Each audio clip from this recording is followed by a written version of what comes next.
Good noon, dear students. How are you all? Welcome back to Shaping Minds. Let us continue with our Higher Education Unit 10 Policy Makers के बारे में हम पढ़ रहे थे. Policy makings क्या क्या हैं हायर एजुकेशन में. स्टार्ट करते हैं without any time wasting. NAAC. NAAC क्या है? National assessment and accreditation council. Full forms जरूर याद रखनी है, एग्जाम में बहुत बार फुल फॉर्म्स पूछी जाती है. मैंने प्रीवियस वीडियो में आपको ICSSR, COA, ICHR, मैंने बहुत सारी फुल फॉर्म्स आप लोगों को बताई थी, तो प्लीज उनको याद रखिए. नैक की national assessment and accreditation council है. ये एस्टेब्लिश हुआ था 1994 में. ऑटोनोमस इंस्टीट्यूशन है UGC का, ये याद रखना है, यूनिवर्सिटी ग्रांट कमीशन का. ऑटोनोमस क्या होता है? जो अपने खुद के डिसीजंस ले, अपनी खुद की पॉलिसीज बनाए, अपना खुद का एक प्रोसेस सेट करे कि वो किस तरह से चीजों को क्या करेंगे, क्या क्राइटेरिया वो फॉलो करना चाहते हैं किसी भी इंस्टीट्यूशन को रैंकिंग देने के लिए. तो ये काम है नैक का, ये जरूर याद रखना है, ऑफ UGC. और नैक का हेडक्वार्टर है बैंगलोर, कर्नाटका में. Next is give grading to the institution on the basis of some set of criteria.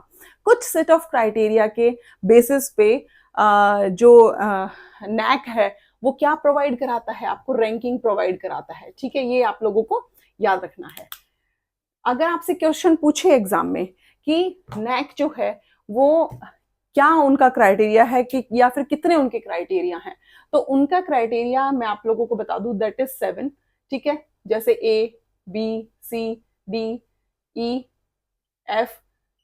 7 criteria. जो जो इंस्टीट्यूशंस इसको फुलफिल करते चले जाते हैं उनको ग्रेड मिलते चले जाते हैं. मान लीजिए A++ हो गया, A+ हो गया, A हो गया, B हो गया. इस तरह से ग्रेडिंग सिस्टम जो है वो नैक प्रोवाइड कराता है जब उनके 7 सेट ऑफ क्राइटेरियाज जो हैं वो फुलफिल होते हैं इंस्टीट्यूशंस के द्वारा. Next is function through it's general council. जो अगर हम पूछा जाए एग्जाम में आपसे कि नैक का फंक्शनिंग सिस्टम क्या है, कैसे फंक्शन होता है, तो 2 बॉडीज एक तरह से आप देख सकते हैं, GC and EC. General council देखता है उसके फंक्शन को, एंड एग्जीक्यूटिव कमेटी है, that is EC, comprising through policy makers. Policy makers के थ्रू एजुकेशनल एडमिनिस्ट्रेटर के साथ में एक तरह से सलाह मशवरा करके, and senior academician from the Indian higher education system.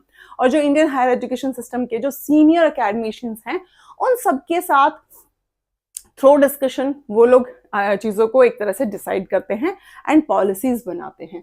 President of GC, अगर आपसे एग्जाम में पूछा जाए कि GC का प्रेसिडेंट कौन होता है, तो वो होता है is the chairperson of the UGC.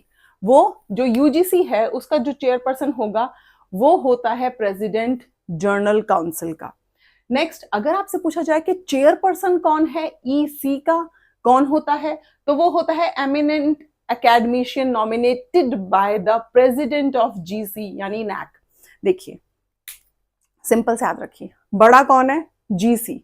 अगर हम ABCD काउंट करें तो देखते हैं G नीचे आता है, लेकिन उसके बाद भी G बड़ा है, GC. और EC पहले आता है E, लेकिन फिर भी वो छोटा है. इस तरह से आप इसको याद रख सकते हैं. GC का जो प्रेसिडेंट होगा, कौन होता है GC का प्रेसिडेंट? GC का प्रेसिडेंट होता है UGC का चेयरपर्सन. तो जो GC का प्रेसिडेंट है वो एक तरह से नॉमिनेट करता है किसी एमिनेंट एकेडमिशियन को, यानी जिसमें बहुत क्षमता हो, बहुत इंटेलिजेंट हो, एक अच्छा उसका बैकग्राउंड रहा हो एजुकेशन के, उसमें उसको वो बनाते हैं चेयरपर्सन EC का. कौन बनाता है? प्रेसिडेंट ऑफ GC यानी जनरल काउंसिल का जो प्रेसिडेंट है वो एक तरह से नॉमिनेट करता है चेयरपर्सन EC का. ठीक है, तो ज्यादा पावर किसके पास है? GC के पास. GC नॉमिनेट करेगा तो EC का चेयरपर्सन चूज किया जाएगा.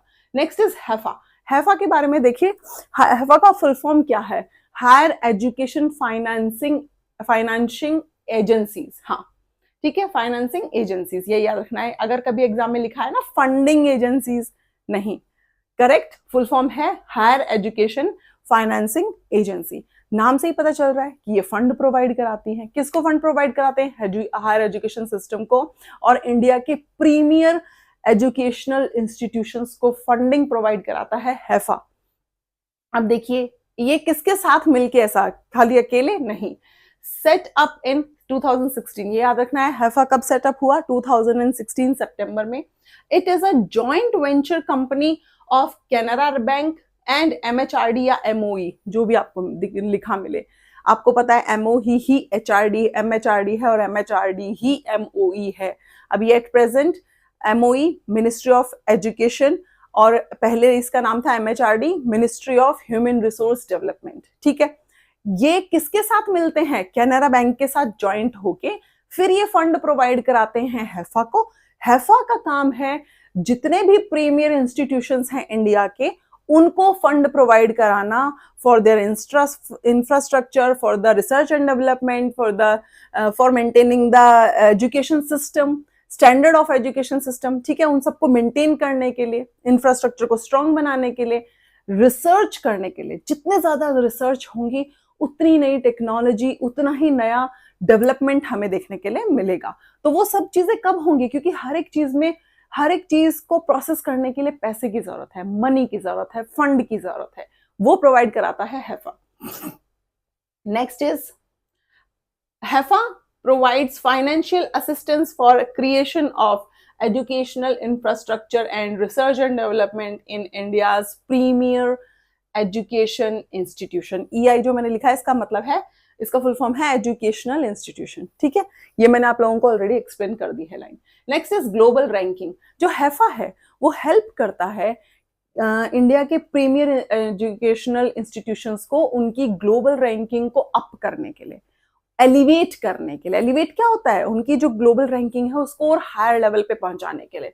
अब देखिए, हायर लेवल पे यानी टॉप लेवल पे तब पहुंचेगा ना जब अच्छी रिसर्च हो, अच्छा इंफ्रास्ट्रक्चर हो, अच्छे एजुकेशन स्टैंडर्ड्स हो। ठीक है, एक तरह से क्वालिटी एजुकेशन दी जाए स्टूडेंट्स को, अच्छे अच्छे प्रोजेक्ट्स जो हैं वो स्टूडेंट्स कंप्लीट करें, तभी हो पॉसिबल है global ranking, top global ranking को अचीव करना। Next is financial sustainability. Financial sustainability रहे किसी भी एजुकेशन इंस्टीट्यूशन में, वो मेक श्योर करता है हैफा।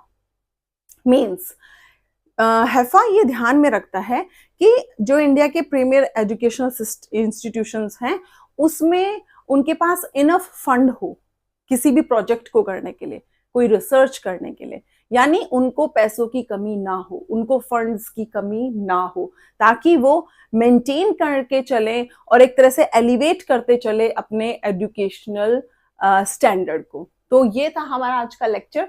नैक हमने पढ़ा जीसी और ईसी के बारे में, इसी के साथ हमने पढ़ा हैफा के बारे में।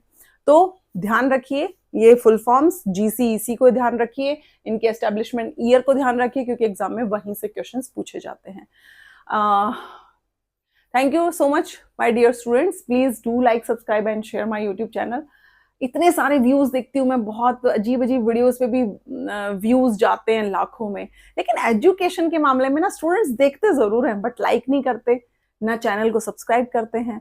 तो अगर आप लाइक एंड सब्सक्राइब करेंगे तो उससे ऐसा तो नहीं ना मुझे कुछ फाइनेंशियली अभी कोई चीज होगी। अभी तो मेरा चैनल मोनेटाइज भी नहीं हुआ है, अभी तो मैं फ्री में पढ़ा रही हूँ। तो मैं जो एफर्ट्स डाल रही हूँ, मेरे स्टूडेंट्स का जब मेरे पास मैसेज आता है ना, आप एक छोटा सा कमेंट तो कर सकते हो। मेरे स्टूडेंट्स का जब मेरे पास मैसेज आता है मुझे इतनी खुशी होती है कि चलो मैं जो पढ़ा रही हूँ ना वो स्टूडेंट्स को कहीं ना कहीं समझ में आ रहा है। तो प्लीज अगर आप लोगों को समझ में आता है तो चैनल को लाइक, सब्सक्राइब एंड शेयर कर दिया करो। Thank you so much, bye bye.